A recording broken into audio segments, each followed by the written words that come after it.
बिस्मिल्लाहिर्रहमानिर्रहीम सामीन अस्सलाम वालेकुम। उम्मीद है आप खैरियत से होंगे। आज हम हाजिर हुए एक नए लेक्चर के साथ, लेकिन याद रखिए ये पिछले लेक्चर की सीरीज़ हमारी चल रही है। हम सिंगल फेज मोटर्स पे बात कर रहे हैं। पहले पिछले लेक्चर्स में हमने इंडक्शन मोटर्स की 3 टाइप से काम किया था, जिसमें स्प्लिट फेज मोटर थी, कैपेसिटर स्टार्ट और शेडेड पोल मोटर्स पे काम किया था। आज हम इसकी जो दूसरी कैटेगरी है, जिसको कम्यूटेटर्स मोटर कहते हैं, उन पे बात करेंगे। कम्यूटेटर मोटर्स की 3 बुनियादी इकसाम होती हैं। एक रिपल्शन मोटर्स होती है, एसी सीरीज मोटर्स होती हैं, और यूनिवर्सल मोटर।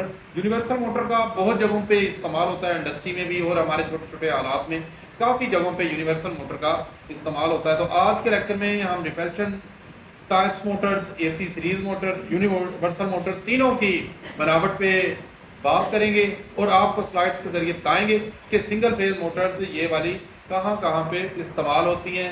हम ये भी देखेंगे कि इनको लगाने का तरीकाकार क्या होता है, इनकी बनावट बुनियादी तौर पे क्या होती है। तो आज हम इस पर डिटेल से मैंने स्लाइड्स बनाई हैं। हम स्लाइड्स के ज़रिए आप लोगों को एक्सप्लेन करने की कोशिश करेंगे। आप लोग साथ रहिएगा। आइए देखते हैं स्लाइड्स को। बिस्मिल्लाहिर्रहमानिर्रहीम। तो आइए अब हम बात करने जा रहे हैं सिंगल फेज इंडक्शन मोटर की। सिंगल फेज मोटर, सबसे पहले तो इसकी डेफिनेशन है कि एक ऐसी मशीन है जो सिंगल फेज एसी सप्लाई देने पर मैकेनिकल एनर्जी फ्राहम करती है, उसको सिंगल फेज मोटर कहते हैं। आमतौर पे घरों में, स्कूल्स में, ऑफिस में और दुकानों वगैरह में सिंगल फेज मोटर या सिंगल फेज सप्लाई भी हमारे पास अमूमन अवेलेबल होती है। तो जहाँ पे ये मोटर इस्तेमाल करते हैं मस्टर्न पानी के पंपों के लिए, पंखों के लिए, क्लॉक्स के लिए, घरेलू आलात, रेफ्रिजरेटर, फ्रीजर, इसी तरह वॉशिंग मशीन में, ड्रायर में, एयर कूलर्स में, ब्लोअर्स में, ड्रिल मशीनों में भी सिंगल फेज इंडक्शन मोटर ही इस्तेमाल होती है, ग्राइंडर्स वगैरह में, हत्ता के इंडस्ट्री में भी इसका इस्तेमाल बहुत ज्यादा किया जाता है। तो इसकी रेटिंग सबसे पहले आपको पता होनी चाहिए। इसकी रेटिंग हॉर्स पावर में होती है, जो कि एक मैकेनिकल यूनिट होता है। तो ये मोटर नहायत पायदार और काबिल एतमाद भी होती हैं। कीमत इनकी कम होती है और मरम्मत करना इनकी आसान होती है। इस बुनियादों पे सिंगल फेज इंडक्शन मोटर को इस्तेमाल किया जाता है। बेसिकली एक इंडक्शन मोटर दो हिस्सों पर मुश्तमिल होती है। एक हिस्सा स्टेटर होता है, जो आप लोगों को सामने स्क्रीन में नज़र आ रहा है। स्टेटर स्टेशनरी इलेक्ट्रिकल कंपोनेंट होता है, जो साकन होता है, बिल्कुल जो हरकत नहीं करता, साकन होता है, उसको स्टेटर कहते हैं। इसके अंदर वाइंडिंग की होती है, स्टेटर के अंदर स्लॉट्स बनी होती है, स्लॉट्स के अंदर कॉपर वाइंडिंग होती है। कॉपर वाइंडिंग और टर्मिनल्स वगैरह बाहर निकाले जाते हैं। इसकी बैक बाहर वाली साइड पे योक असेंबली होती है, जो कि मोटर को मैकेनिकली सपोर्ट फ्राहम करती है। और दूसरा जो बुनियादी हिस्सा है, उसको रोटर कहते हैं। ये जो इसके साथ गोल बेलन नमा हिस्सा होता है, इसको रोटर कहते हैं। Rotates the motor shaft.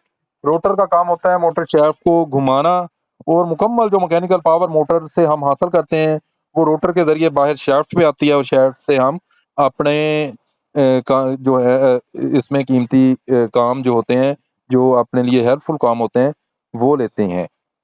तो इनके स्टेटर पर सिंगल फेज वाइंडिंग होती है, जिससे सिंगल फेज सप्लाई से हम जोड़ते हैं। इसमें फ्लक्स पैदा होता है। ये फ्लक्स रोटर में दो टार्क पैदा करता है। दो टार्क इसमें होते हैं जो मिकदार में बराबर होते हैं और सिमत में मुखालिफ होते हैं। इसी कोई डबल रिवॉल्विंग थ्योरी भी हम कहते हैं कि जनाब दो टार्क्स जो मिकदार में बराबर लब के सिमत में मुखालिफ होते हैं, इस तरह रिजल्टेंट टार्क सिफर हो जाता है। तो थ्री फेज मोटर की तरह इनमें गर्दिशी मकनातीसी मैदान पैदा नहीं होता। ये खुद ब खुद मोटर स्टार्ट नहीं हो सकती।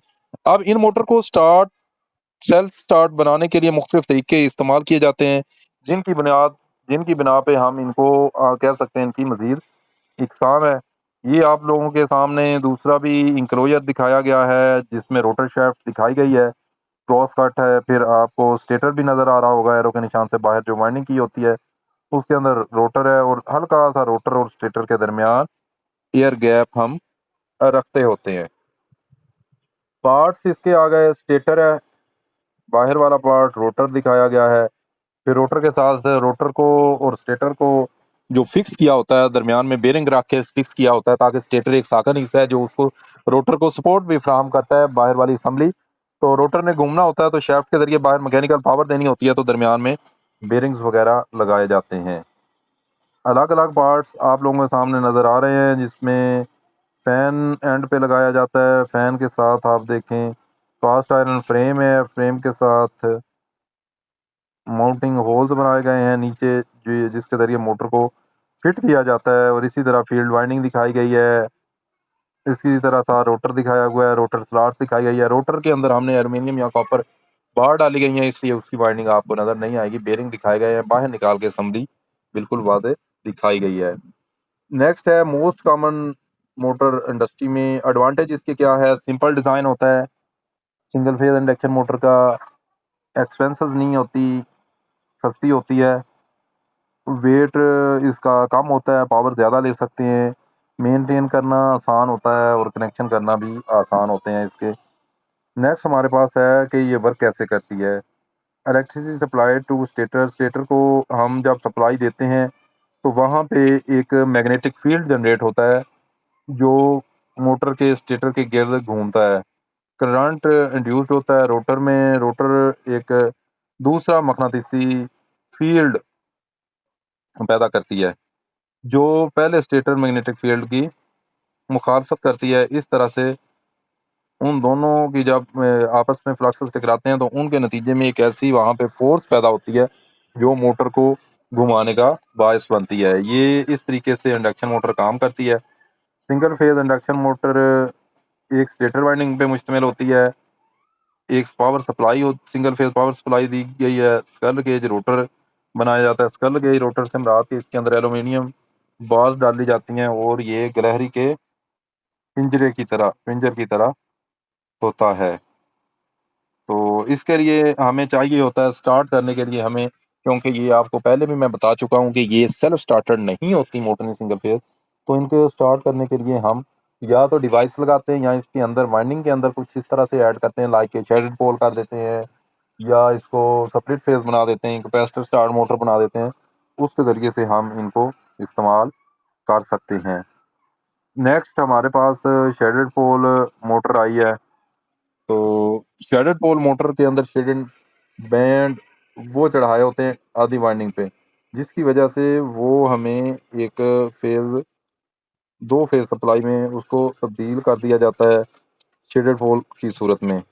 और इसमें फेज को मुनक़सिम करने से फेज डिफरेंस पैदा हो जाता है जिससे हमें गर्दिशी टार्क पैदा हासिल होता है। अब शेडेड पोल मोटर की बनावट ऐसी होती है कि ऐसी मोटर के स्टेटर और सेलियंट पोल जबकि रोटर स्कल केज टाइप होते हैं।